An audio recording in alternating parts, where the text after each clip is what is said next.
नमस्ते, मैं हूं आपके साथ जसप्रीत कौर। कोरोना केसेस काफी तेजी से बढ़े हैं। ऐसे में मास्क सबसे बड़ा हथियार है। मास्क पहनकर आप और आपका परिवार दोनों सुरक्षित रह सकते हैं। जब भी मास्क पहने, सही तरीके से पहने, अपने मुंह और नाक को कवर जरूर करें। इसको लेकर के न्यूज 18 इंडिया ने एक मुहिम भी शुरू की है, #मास्क पहनो इंडिया। हम आपसे बार बार अपील कर रहे हैं कि आप मास्क पहनिए और खुद से ये प्रण लीजिए कि जब तक ये महामारी है आप मास्क नहीं उतारेंगे। लोगों को जागरूक करिए और मास्क पहनकर आप अपनी जिम्मेदारी निभा सकते हैं इस महामारी से लड़ने के लिए।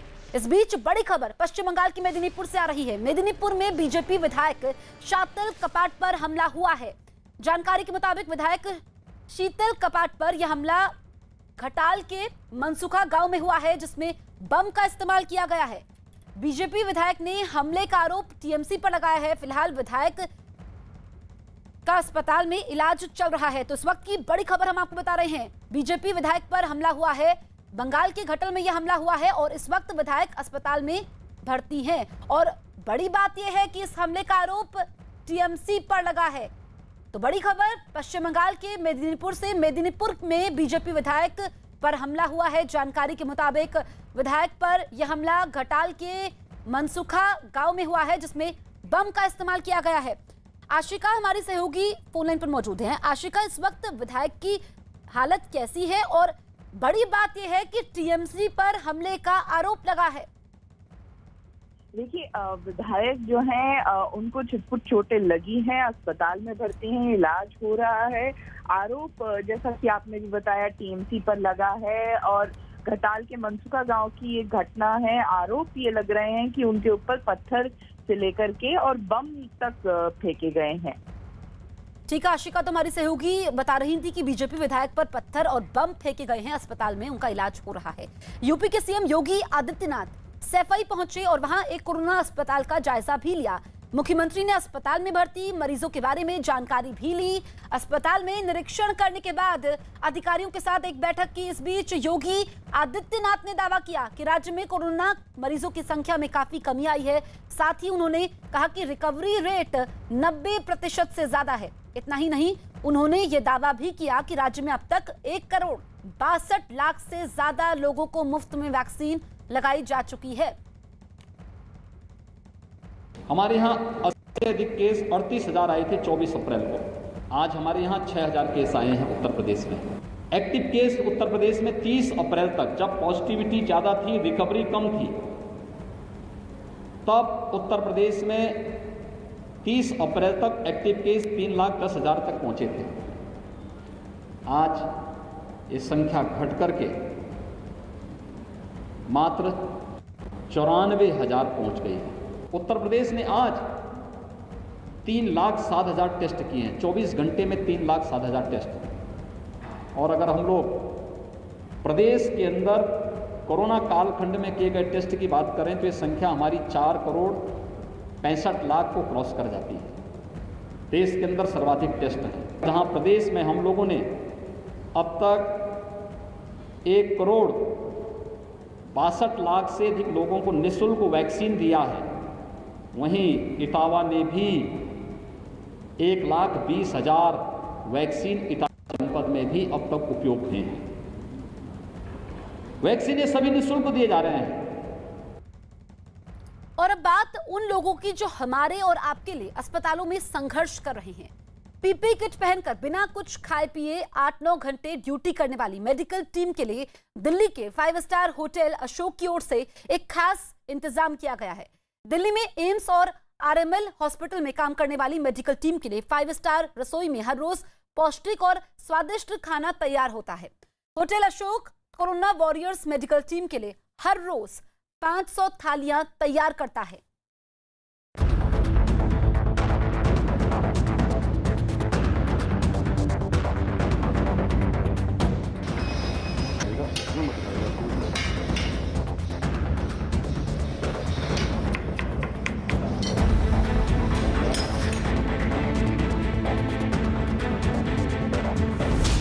कोरोना वॉरियर्स का 5 स्टार किचन।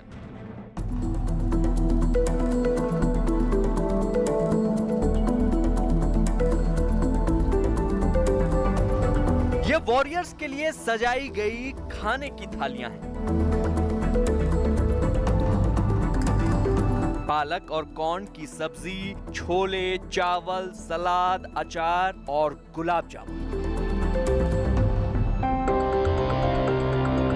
दिन रात कोरोना के मरीजों का इलाज करने वाले डॉक्टर, नर्स और मेडिकल स्टाफ के लिए दिल्ली के 5 स्टार होटल अशोक में ऐसा ही पौष्टिक भोजन हर रोज तैयार किया जाता है। ये आईटीडीसी का होटल है, यानी कि सरकार के अंतर्गत ही आता है और यहाँ पर कोरोना वॉरियर्स के लिए खाना तैयार किया जा रहा है और इसके बाद 2 अस्पतालों में, दिल्ली के सबसे बड़े 2 अस्पतालों में भेजा जाता है। एम्स और आरएमएल। हमारे साथ में अरविंद राय हैं जो अशोक होटल के चीफ शेफ हैं, जो बताएंगे कि किस तरीके से ध्यान रखा जाता है डॉक्टरों के लिए, नर्सेस के लिए या जो स्टाफ हैं अस्पताल के, उनके लिए जो खाना आप लोग बनाते हैं उस पर क्या खास ध्यान रखा जाता है। सर, हमारे लिए बड़े सम्मान की बात है कि हम अपने अशोका होटल से खाना बना के जो कोरोना वॉरियर्स है उसके लिए खाना भेज रहे हैं। ये जो किचन में खाना बनाते हैं ये हमारा अलग किचन है। इसमें खास तौर से हाइजीन का, सैनिटेशन का ध्यान रखा जाता है। हमारा स्टाफ सुबह जल्दी आता है ताकि जल्दी खाना बनाने के लिए, ताकि खाना बन के फ्रेश और स्वस्थ खाना, साफ सुथरा खाना हमारे वॉरियर्स को खाना मिल सके। ये हम खाना दिखाना चाहूँगा आपको जो हमने आज बनाया है इनको सर्व करने के लिए। आज ये खाना है नवरत्न पुलाव। इसमें पुलाव है प्लस वेजिटेबल है, छोले रस्म से चना है, ये पालक कॉर्न है, मीठा काला जामुन है ये, और सैलेड है इसके अंदर। देश के 2 सबसे बड़े हॉस्पिटल एम्स और आरएमएल में काम करने वाली मेडिकल टीम के लिए अशोक होटल अपना अहम योगदान दे रहा है। हर रोज यहाँ कोरोना वॉरियर टीम के लिए खाना तैयार किया जाता है। खास बात ये कि जिस चीफ शेफ की निगरानी में कोरोना वॉरियर्स के लिए खाना बनाया जाता है वो पूर्व प्रधानमंत्री अटल बिहारी वाजपेयी और अमेरिका के पूर्व राष्ट्रपति बिल क्लिंटन को भी लजीज खाना खिला चुके हैं। इसमें हमारे बिल क्लिंटन जी हैं, जर्मनी के चांसलर हैं, ब्रिटेन के प्राइम मिनिस्टर हैं, इन सबको हमने सर्व किया है। और जब भी बाहर के फॉरेन मिनिस्टर वगैरह आते हैं उनको हम लोग सर्व करते हैं। खाना हमारा अशोका से ही बनता है और ये सर्व होता है हैदराबाद हाउस में, जो कि ऑफिशियल प्लेस है इन सब सर्विस करने के लिए। अशोक होटल के मैनेजर के मुताबिक यहाँ परंपरागत किचन के अलावा कोरोना वॉरियर्स के लिए अलग किचन है ताकि किसी भी तरह की गड़बड़ी की गुंजाइश न रहे। मेरे पीछे ये किचन अशोक होटल का मुख्य किचन है और यहाँ पर अशोक होटल में ठहरने वाले, आने वाले जो तमाम मेहमान हैं उनके लिए खाना बनाया जाता है। लेकिन अब दिखाने के लिए हम चलते हैं, कोरोना वॉरियर्स का जो किचन है वो बिल्कुल सेपरेट है, उस किचन से बिल्कुल अलग बनाया गया है। यहाँ ये देखिए, ये किचन बिल्कुल अलग बनाया गया है। यहाँ पर कोरोना वॉरियर्स के लिए खाना बनाया जाता है और इसके लिए स्टाफ भी बिल्कुल अलग रखा गया है।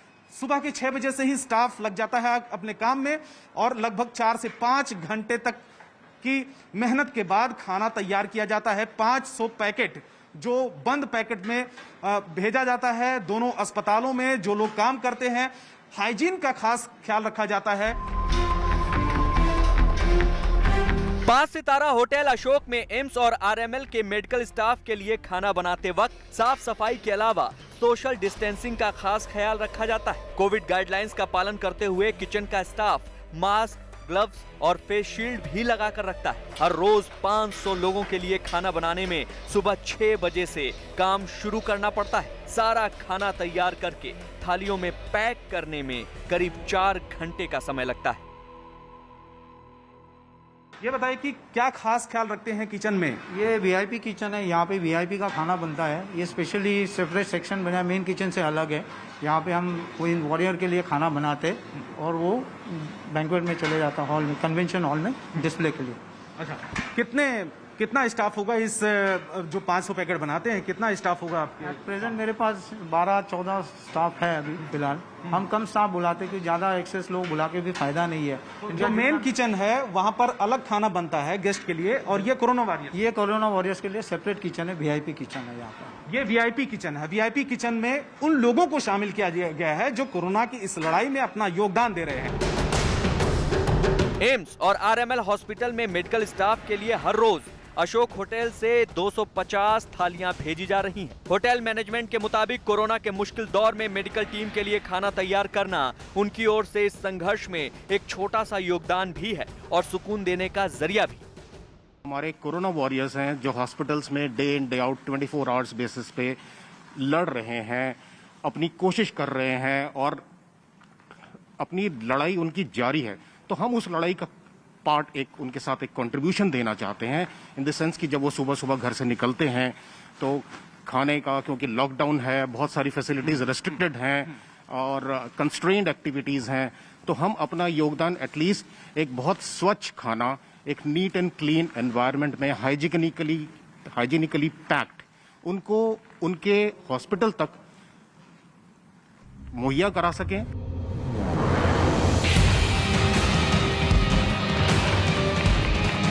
भारत सरकार के पर्यटन मंत्रालय के अधीन आने वाले इस होटल में कोरोना वॉरियर्स की सेहत को देखते हुए मेन्यू तय किया जाता है, यानी ऐसा भोजन तैयार किया जाता है जो देर तक काम करने की ताकत दे और अलग अलग वैरायटी की वजह से स्वाद भी पूरा हो। दिल्ली के 5 स्टार होटल अशोक में कोरोना वॉरियर्स के लिए स्पेशल रसोई काम कर रही है, तो कोलकाता के सेवाश्रम ने कोरोना मरीजों के हित में पहली बार अपना ही नियम तोड़ दिया है।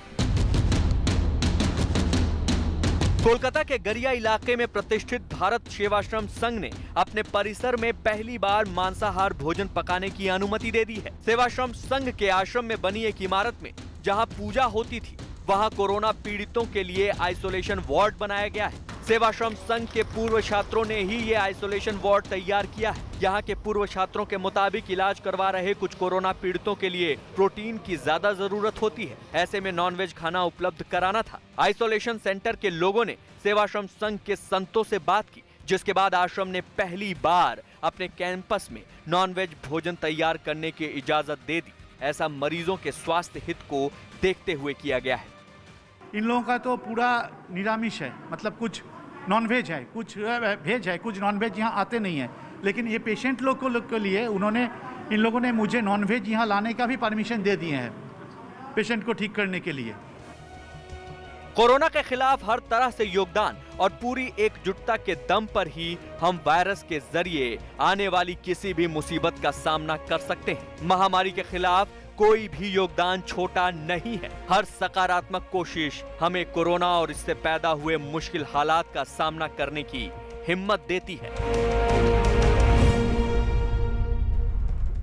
मध्य प्रदेश के मुख्यमंत्री शिवराज सिंह चौहान ने इस बात का दावा किया है कि वो कोरोना को काबू करने के हालात में पहुंच चुके हैं, लिहाजा प्रदेश में 1 जून से अनलॉक प्रक्रिया शुरू की जाएगी।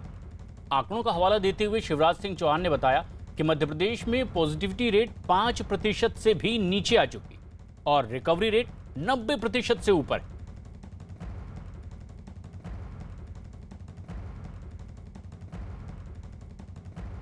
अनंत काल तक बंद नहीं रख सकते।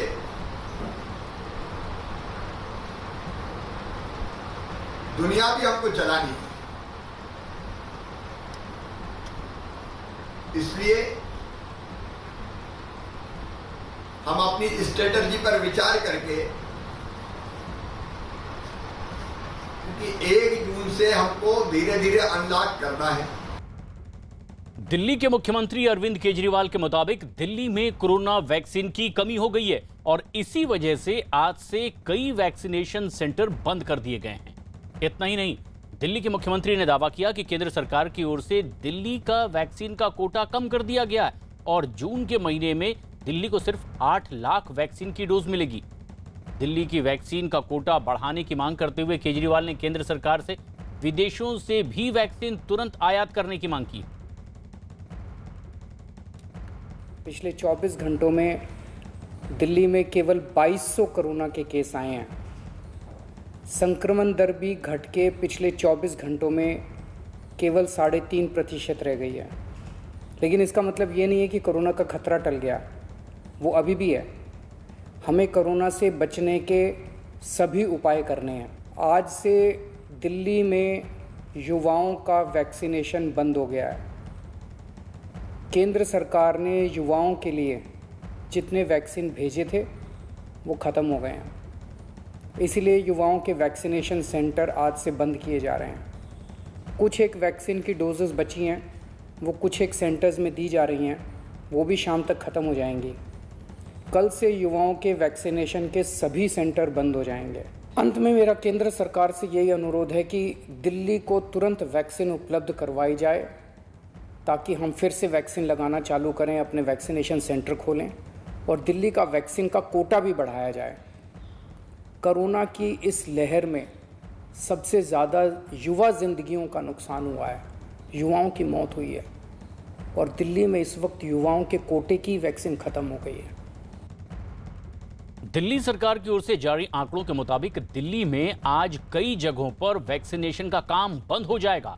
दिल्ली सरकार के मुताबिक आज से 18 साल से 44 साल वालों को वैक्सीन लगाने का काम बंद होगा। दिल्ली सरकार का कहना है कि उनके पास कोवैक्सीन का स्टॉक तो एक हफ्ते पहले ही खत्म हो गया है, अब कोविशील्ड का स्टॉक भी सिर्फ आज भर के लिए बाकी। ऐसे में 18 से 44 साल वालों को टीका लगाना अब संभव नहीं होगा। दिल्ली सरकार ने दावा किया कि 18 से 44 साल वालों के लिए 99 स्कूलों में 368 वैक्सीनेशन सेंटर बनाए गए थे, जिनमें 150 से ज़्यादा सेंटर बंद हो गए हैं और अगर शाम तक वैक्सीन की नई खेप नहीं मिली तो बाकी सेंटर्स भी बंद करने पड़ेंगे। दिल्ली में वैक्सीन की किल्लत सामने आ रही है। 18 से 44 साल के लोगों के बीच जो वैक्सीन लगती थी उसकी भारी कमी दिल्ली में देखने को मिल रही है।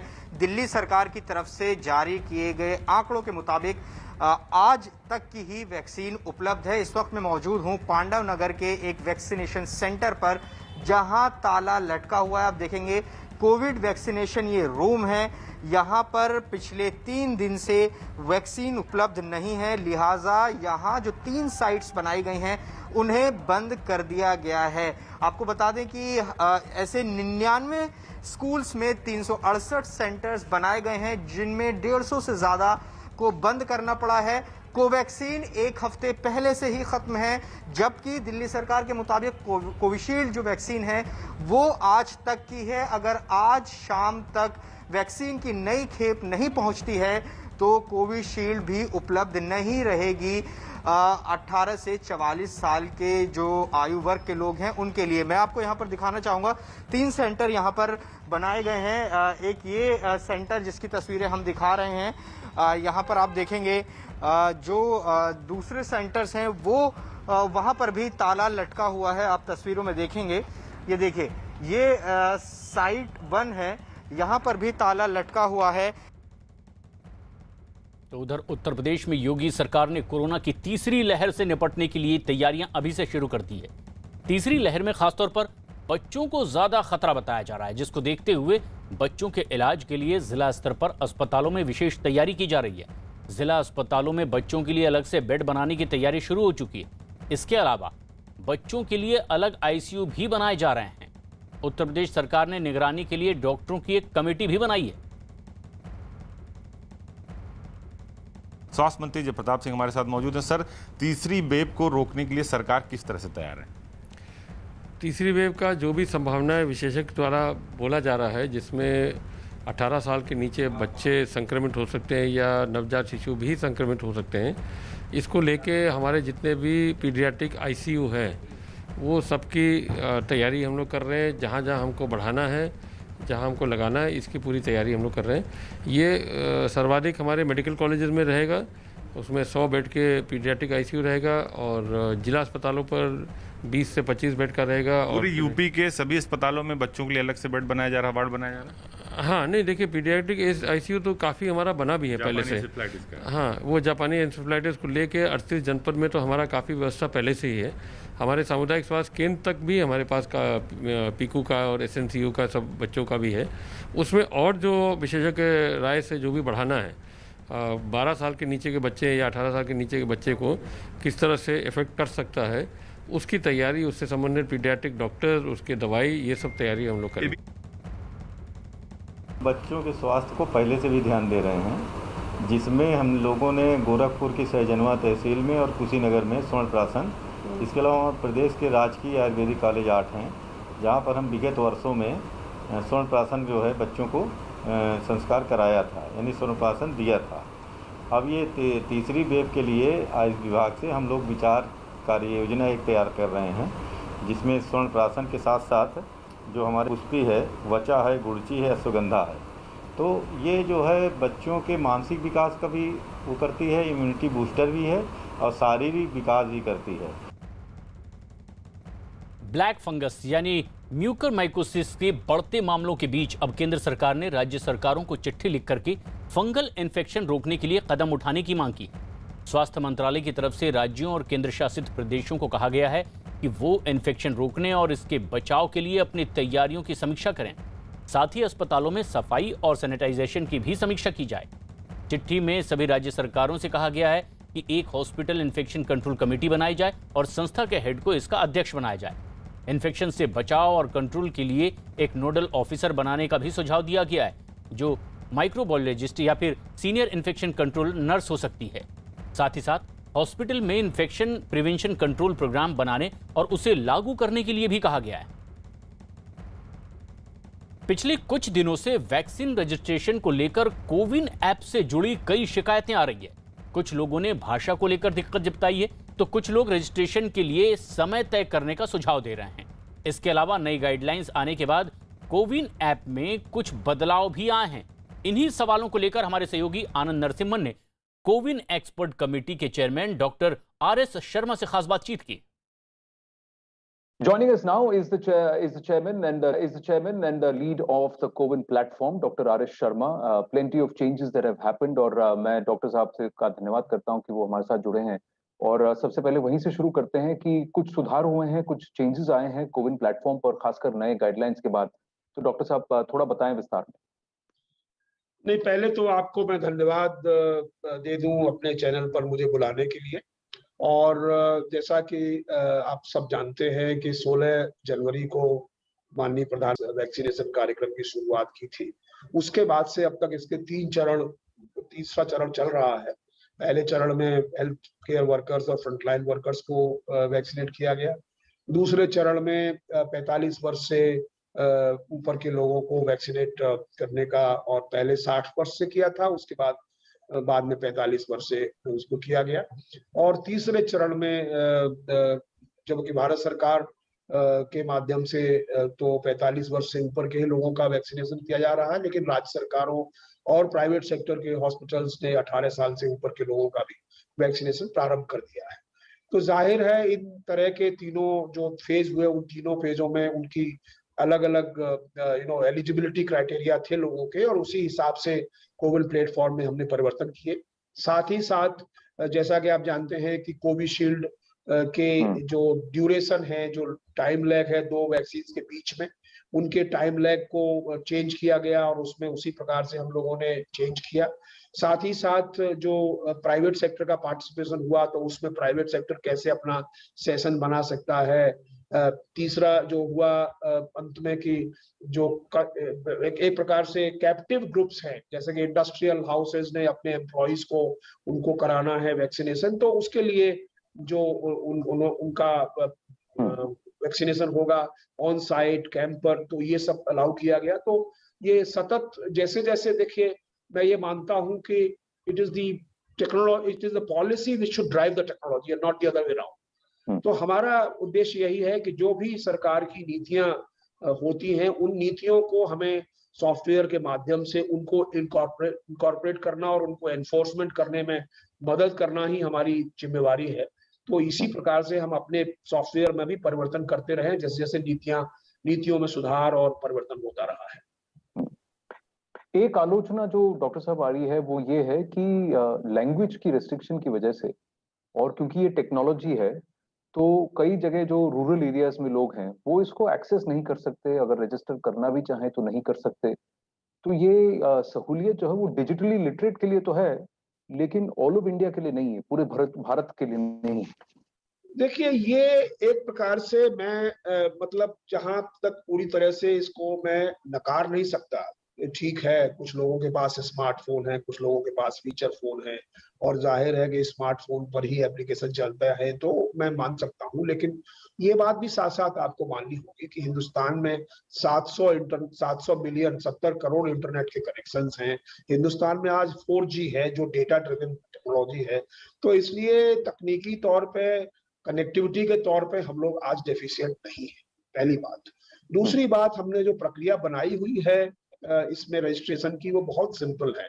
वो बेसिकली एक फोन पर आप 4 लोगों का रजिस्ट्रेशन कर सकते हैं, मोबाइल नंबर ही रिक्वायर्ड है आपको, और अगर आपके पास मोबाइल नंबर वो जो स्मार्टफोन नहीं है तो आप अपने किसी मित्र के माध्यम से या किसी के माध्यम से आप उसमें रजिस्ट्रेशन करा सकते हैं, और सारे का सारा उसके बाद फीचर फोन पर ही आपके पास सूचना आएगी। तो ये, और कॉमन सर्विस सेंटर्स दूसरा एक माध्यम है जिसके माध्यम से, जिनकी संख्या करीब 2.5 लाख है हमारे पूरे देश में, 6 लाख गांवों के बीच में, तो हर 2-3 गांव पर एक कॉमन सर्विस सेंटर है, वहां पर हमने पूरी तरह से सिस्टम को इंटीग्रेट किया हुआ है जहां पे आप उसको रजिस्ट्रेशन करा सकते हैं। लास्टली, आप जानते हैं कि वॉक-इन्स भी अलाउड है, इसका मतलब है ग्रामीण क्षेत्रों में विशेषकर वो जो है वॉक इन आप कर सकते हैं, जरूरी नहीं है कि आप पहले से रजिस्ट्रेशन कराएं, आप जाकर के उसको करा सकते हैं। तो ये कहना सही नहीं होगा कि केवल डिजिटली लिटरेट ही इसमें पार्टिसिपेट कर रहे हैं। ये काफी तरह से इंक्लूसिव सिस्टम हमारा है, जिसमें कि हम दोनों ही तरह के लोगों को, चाहे वो डिजिटली लिटरेट हो वो भी, और साथ साथ जो वॉक इन करना चाहते हैं, जो केवल बिना रजिस्टर कराए जाना चाहते हैं, तो उसमें भी कोई समस्या हमको नहीं है। तो ये क्रिटिसिज्म जो हो रही है, वो क्रिटिसिज्म, बाय द वे, ये क्रिटिसिज्म 1 मई से प्रारंभ हुई है। उसके पहले ये डिजिटल डिवाइड वाली क्रिटिसिज्म बहुत ज्यादा नहीं थी, और कारण यही है कि 1 मई के बाद से आपने देखा होगा कि 18 साल के लोग, जो कि 18 से 45 वर्ष के लोग जिनके लिए खोला गया, उनमें करीब करीब 5 करोड़ से ज्यादा लोग रजिस्टर कर चुके हैं प्लेटफॉर्म पे। और जो ड्रग्स और जो वैक्सीन की जो सप्लाई है, जो राज्य सरकार जिसको अरेंज कर रही है या फिर प्राइवेट सेक्टर अरेंज कर रहे हैं, उनकी जो सप्लाई की मात्रा है, वो मात्रा उतनी ज्यादा नहीं है।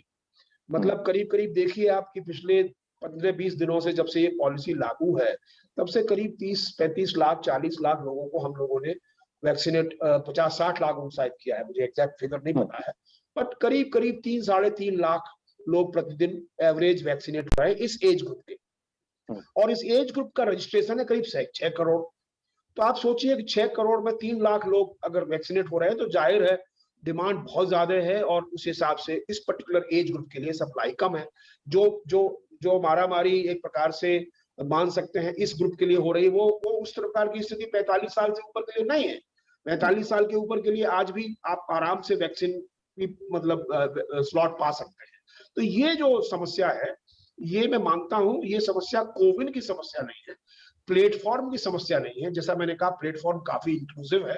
ये समस्या एक्चुअली डिमांड सप्लाई की समस्या है, जो मुझे लगता है कुछ दिनों में, अगले निकट भविष्य में ही ये समस्या दूर हो जाएगी। जैसे जैसे सप्लाई बढ़ेगी, वैसे वैसे धीरे धीरे लोगों के सेटिस्फेक्शन लेवल्स बढ़ जाएंगे, और फिर कोई समस्या नहीं मिलेगी, आसानी से स्लॉट्स लोगों को मिलेंगे।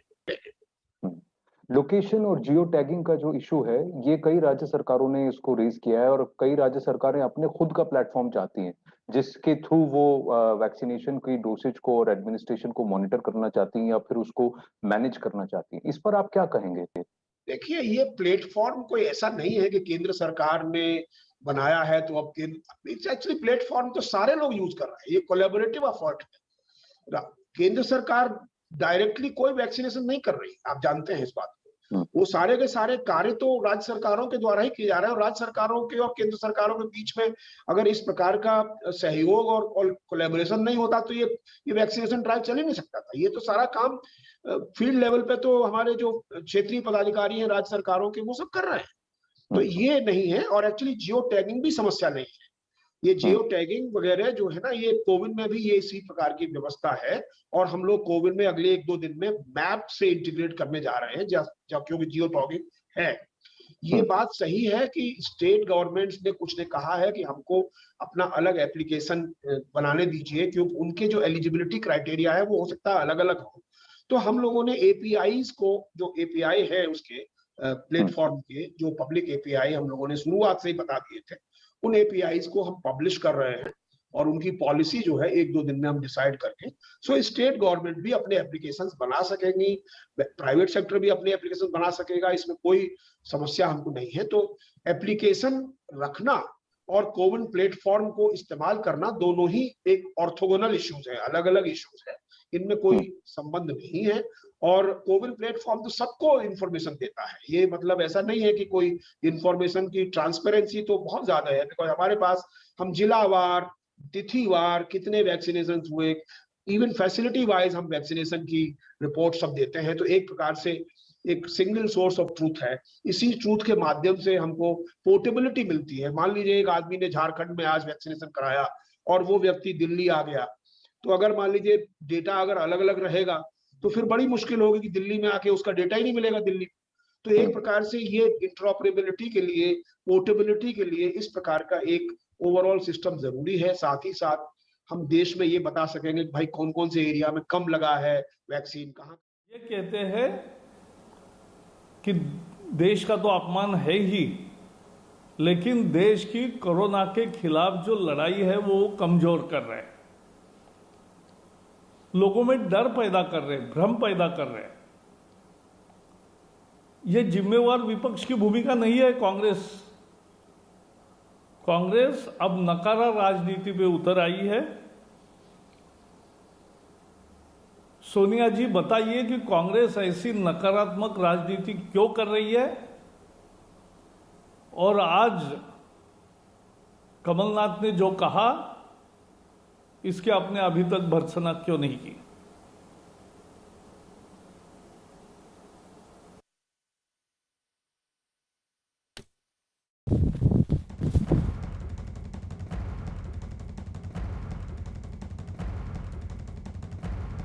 प्रकाश जावड़ेकर प्रेस कॉन्फ्रेंस करते हुए सीधे कांग्रेस पर हमलावर हैं।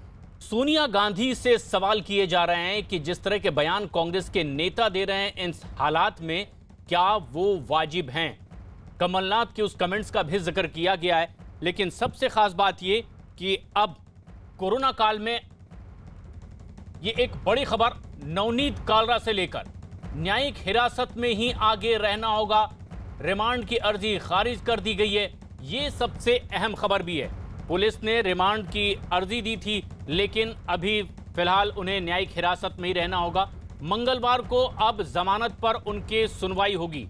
आरोप लगा उन पर ऑक्सीजन की कालाबाजारी का, और नवनीत कालरा जो अब आगे भी न्यायिक हिरासत में ही इन्हें रहना होगा।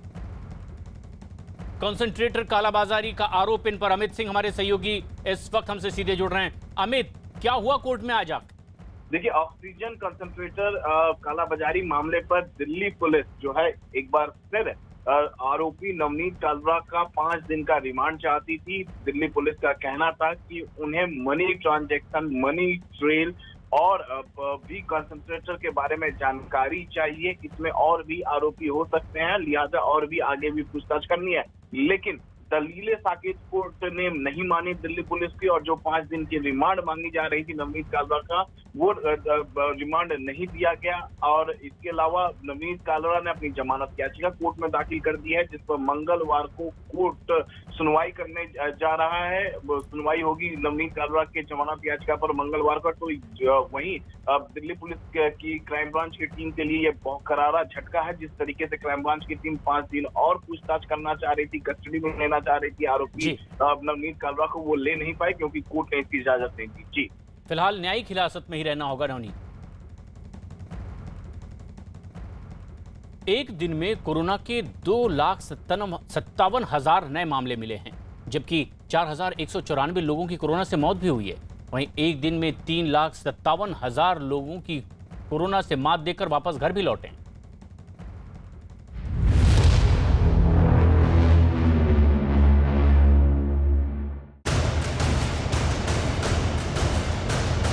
कोरोना के बाद ब्लैक फंगस की तबाही, बच्चों तक पहुंचा ब्लैक फंगस का पंजा। 10 से ज्यादा राज्यों में ब्लैक फंगस के मरीज।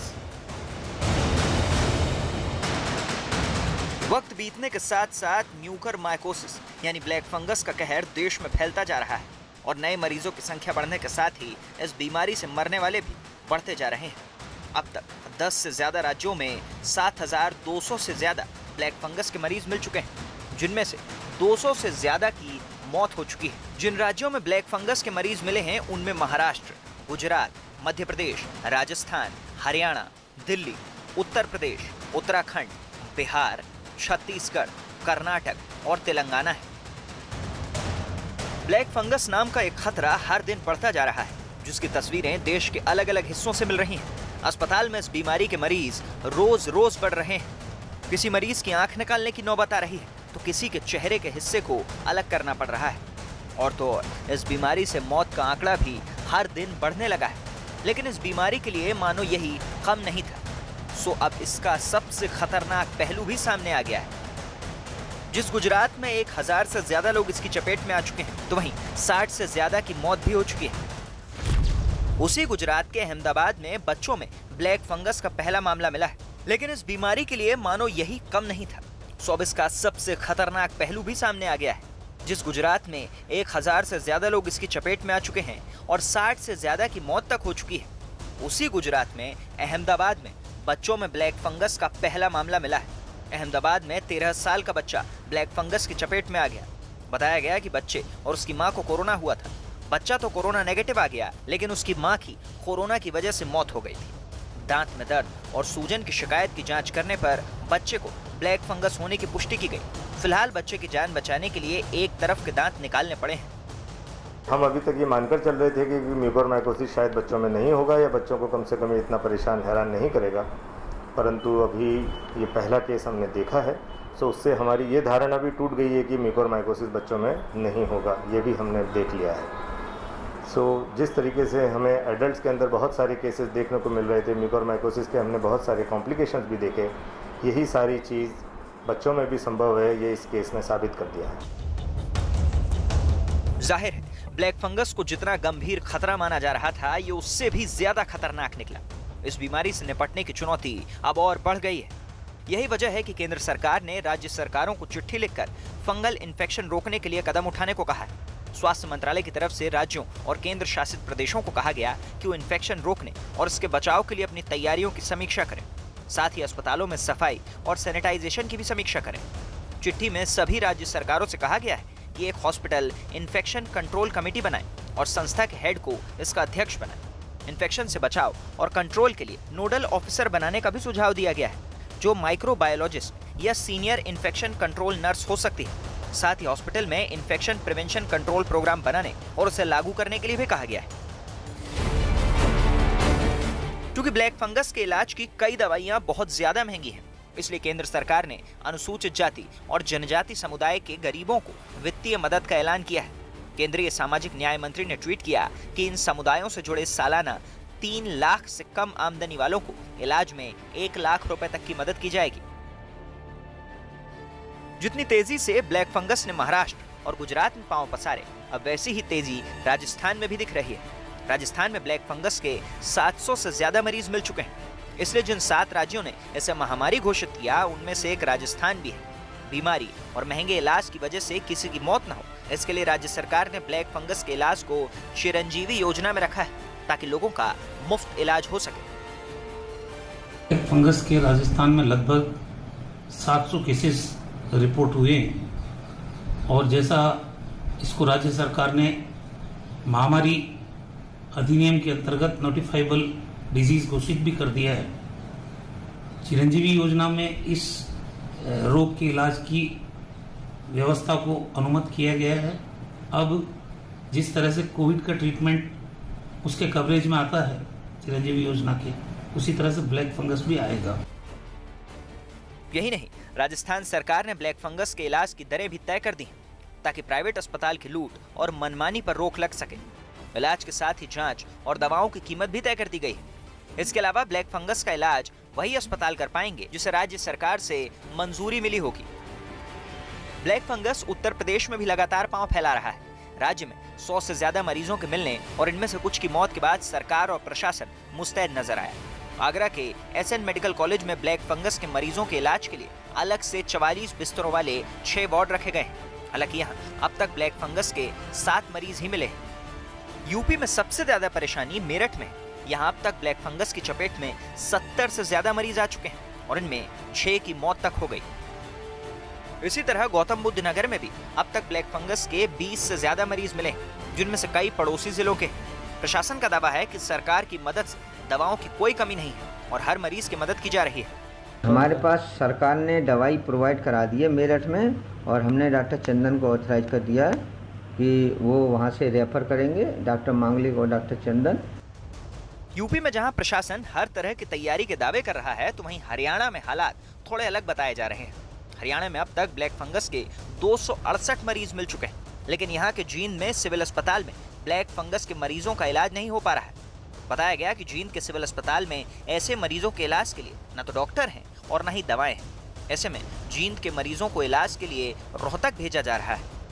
फिलहाल हमारे पास उसकी सुविधा नहीं है बायोप्सी करने की, तो हमारे पास सरकार की तरफ से यही गाइडलाइन है कि अगर कोई ब्लैक फंगस का सस्पेक्टेड केस आता है तो जींद जिले को रोहतक इसके साथ अटैच कर दिया गया है, तो हम उसको रोहतक भेज देते हैं ताकि उसका टाइमली इंटरवेंशन कर सकें, बायोप्सी कर सकें और ट्रीटमेंट स्टार्ट कर सकें।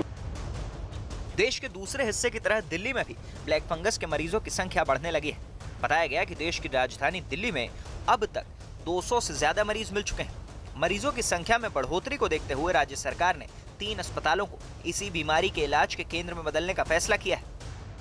इसको लेके कल काफी सारे निर्णय लिए गए थे। 3 अस्पतालों को अलग से सेंटर बनाया जा रहा है। GTB hospital, Rajiv Gandhi hospital और एलएनजेपी, तीनों में मल्टी डिसिप्लिनरी डॉक्टर्स जो हैं उनकी टीम बनाई जा रही है। तो अगर किसी को भी है वहाँ पे अच्छा इलाज मिलेगा सरकारी हॉस्पिटल्स के अंदर। कोरोना की तरह ब्लैक फंगस का भी सबसे भीषण कहर महाराष्ट्र पर टूटा है। महाराष्ट्र में ब्लैक फंगस के 2000 से ज्यादा मरीज मिल चुके हैं। इनमें करीब 90 की मौत के बाद सरकार टास्क फोर्स बनाने को मजबूर हो गई। बताया गया कि महाराष्ट्र के पुणे में ब्लैक फंगस के करीब 300 मरीज मिले, जबकि मुंबई में 160 और नासिक में 166 मरीज। नासिक में ब्लैक फंगस की चपेट में आने से 8 मरीजों की मौत भी हो गई। इसलिए सरकार ने ब्लैक फंगस से निपटने के लिए पूरा जोर लगा दिया है। ब्लैक फंगस के जिस तरीके से केसेस आ रहे हैं, कई राज्यों ने इसे महामारी घोषित कर दिया है। महाराष्ट्र में कई जगहों पर इंजेक्शंस नहीं मिल रहे हैं, लगातार पेशेंट बढ़ते जा रहे हैं। कैसे देख रहे हैं हमारा सरकार इसको? ये कोरोना नया वायरल हो रहा है, ये ब्लैक फंगस अब सामने आया है। इसकी तैयारी जो है देश में किसी के पास भी नहीं है, लेकिन अब ये सामने आया है तो ये भी एक चैलेंज है। और इसकी दवाई ज़्यादा से ज़्यादा जल्दी से जल्दी कैसे उपलब्ध करें, इसके ऊपर जो है टास्क फोर्स काम कर रही है और सरकार बहुत जल्दी इसके ऊपर जो है दवा किस तरीके से उपलब्ध की जाए उस पर काम कर रही है। राज्य केंद्र सरकार को भी आप लोगों ने कहा है कि इस मामले को लेकर सीरियस लेने की ज़रूरत है। बिल्कुल, हर मौत की जवाबदारी जो है सब सरकारों की होती है। ब्लैक फंगस के खतरे से दक्षिण के राज्य भी अछूते नहीं। कर्नाटक में ब्लैक फंगस के 200 मरीज मिल चुके हैं, जिन्हें अलग अलग अस्पतालों में भर्ती कराया गया है। कर्नाटक के कलबुर्गी में तो एक ही दिन में ब्लैक फंगस के करीब 30 संदिग्ध मरीज मिले, जिन्हें वहां के अस्पताल में भर्ती करवाया गया। कर्नाटक के स्वास्थ्य मंत्री के सुधाकर के मुताबिक ब्लैक फंगस के मरीजों के इलाज के लिए दवा के इंतजाम किए जा रहे हैं।